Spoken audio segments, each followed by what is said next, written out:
Bismillah, walhamdulillah, wassalatu wassalamu ala rasulillah, sallallahu, alayhi, sallam. My dear soul, let me ask you something very honestly. What if the thing that is breaking you right now is not a sign that Allah has rejected you, but a sign that Allah has chosen you? What if the pain that makes you say, "Why me?" is actually the door through which Allah wants to raise you? You pray, you make dua, you try to stay away from haram. You are not perfect, but you are trying. Yet somehow, people leave when you thought they would stay. Doors close when you thought they would open. Your heart carries a quiet pain you don't know how to explain. Inside you whisper, "Ya Allah, I am trying. Why does it still hurt this much?" My dear soul, listen with your heart. In the stories of those Allah loved most, there is a pattern. Before Allah honored them in front of creation, He broke them in private. Not to destroy them, but to empty them, polish them, and rebuild them upon Him alone. Think of Yusuf, alayhi sallam. As a child, he did nothing wrong, yet he was thrown into a well by his own brothers, alone, in the dark. He could have cried, "Why me?" again when he was sold as a slave, and again when he was imprisoned unjustly. From a human view, it looked like his life kept getting worse. From Allah's view, every break, every loss, every betrayal was moving him one step closer to the throne of Egypt. The well did not break him, it prepared him. The prison did not end him, it refined him. Think of Musa, alayhi sallam. He grew up in a palace, but Allah did not choose comfort as his training. He chose the desert, exile, fear, loneliness, years as a shepherd, far away from what he knew. Only then, in that isolation, on a mountain in front of a fire, came the call, "Inni ana Allah, la ilaha illa ana fa'budni," meaning, indeed, I am Allah, there is no deity except me, so worship me. Meaning of Surah Taha 20:14. From palace to desert, from fear to prophethood. He had to lose false security to recognize the only real security. And look at our beloved Prophet Muhammad sallallahu, alayhi, sallam. Before Islam, he was known as As-Sadiq Al-Amin, the truthful and trustworthy, loved, respected, honored. After revelation, he was called a liar, a madman, a magician. He was boycotted, stoned, mocked, forced to bury his own children, and in Ta'if, he walked bleeding while children threw stones at him. If anyone had the right to ask, "Why me, Ya Allah?" it was him. Yet the year that held some of his deepest sorrow, the year he lost Khadija and Abu Talib, was the same period that Allah honored him with Al-Isra wal-Mi'raj, the miraculous night journey and ascension. His lowest worldly point came just before his highest spiritual honor. Do you see the pattern? Broken, then built. Crushed, then carried. Lonely, then lifted. When Allah chooses someone for something special, He does not always begin with gifts. He often begins with breaking, not to kill them, to remove what they thought they could not live without, so that they finally see who they truly cannot live without. Sometimes Allah breaks your heart by taking away a person. Sometimes He breaks your plans by closing a door you were sure was perfect. Sometimes He breaks your comfort by shaking your routines, your job, your friendships, your health. From your side, it feels like loss. From His side, it is mercy. Because a heart that is full of people, plans, pride, and dunya has no space left for Allah's light. So He empties it piece by piece.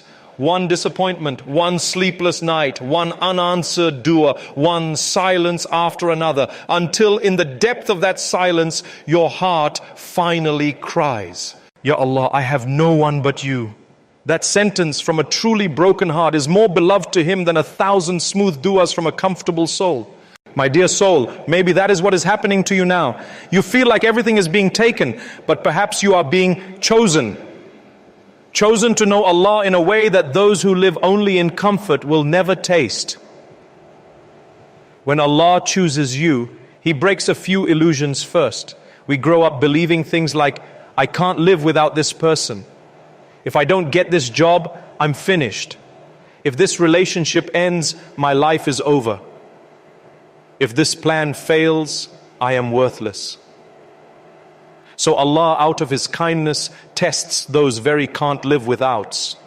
He allows that person to leave, that job to slip away, that plan to collapse, because He wants to show you, you thought they were your oxygen, but I am the one keeping you alive. Look at Yunus, alayhi sallam. He ran from a people who rejected him, boarded a ship, was thrown overboard, swallowed by a whale and wrapped in 3 levels of darkness, the night, the sea, and the stomach of the whale. Nowhere to run, no door to knock, no one to call. What did he say? La ilaha illa anta, subhanaka inni kuntu minaz zalimin. Meaning, there is no God except you, glory be to you, indeed I was of the wrongdoers. Meaning of Surah Al-Anbiya 21:87. In that extreme isolation, when he broke, he did not curse fate. He admitted his weakness and turned back. Allah did not respond with, "You ran from my command, stay where you are." He responded by rescuing him and turning his story into a miracle retold until the end of time. Your situation may not be as dramatic, but the principle is the same. Allah allows you to taste a loneliness that no human can fix, so that you discover the sweetness of being known only by Him. How do you know if your breaking is a sign of being chosen, not rejected? Look at what your pain is doing to your heart. If your pain is making you more humble, more aware of your sins, more careful with your tongue, more sincere in your dua, even if you feel weak, more detached from haram and fake friends, then your pain is purification. If your pain is pushing you deeper into haram, deeper into bitterness, envy and hatred, deeper into blaming Allah and cursing your fate, then this breaking is a warning that needs to be redirected. For the chosen hearts, tests do not make them perfect, but they soften them. They may feel angry, confused, lost, but in the middle of that storm, they still say, even with a whisper, "Ya Allah, I don't understand, but I still turn back to you." That whisper alone is worth more than 1,000 loud statements of faith from lips that never tasted hardship. What should you do when Allah is breaking you? Stop interpreting your pain only as punishment. Yes, tests can come because of sin, but tests also come to raise rank. The prophets were the most tested. Their tests were not because they were bad, but because Allah loved them. Tell yourself, maybe this is not Allah hating me. Maybe this is Allah cleansing me, choosing me, writing something higher for me than I would ever have asked. Take your raw, unfiltered heart to Allah. You do not need poetic words. Say, "Ya Allah, you know what I cannot say, you see what I cannot show, you understand what I cannot explain. I am tired, please hold me together, please do not leave me to myself." Cry if you can. If you can't cry, your heart can still speak. The Prophet sallallahu, alayhi, buried his own son Ibrahim, his eyes filled with tears. When asked, he replied, meaning, "The eyes shed tears and the heart grieves, but we do not say except that which pleases our Lord." He did not hide his sadness. He brought it to Allah with adab. You can too. Refuse to cope with your pain through disobedience when hearts hurt. But if you heal your pain with poison, the wound deepens. Tell your soul, "I am already hurting. I will not add the pain of disobedience on top of this. If I am going to be broken, let me be broken in sujood, not in sin." Hold on to your salah no matter how heavy. There will be days your salah feels dry, your mind distracted, your heart distant. Pray anyway. Think of Ayyub, alayhi salam, who lost health, wealth and children, yet still turned to Allah with Rabb. He did not stop calling his Lord, even when everything else was gone. Your broken salah in this season may be more beloved to Allah than your perfect salah in your easy days. Serve quietly, even when you feel empty. Pain makes us self-centered. One of the most healing things you can do is service. Help a family member. Message someone else who is struggling. Give a small sadaqah. Do a kind deed unseen. Allah sees the servant who still gives when they are broken. He pays them in ways this world cannot match. My dear soul, when Allah chooses you, He often hides you before He shows you.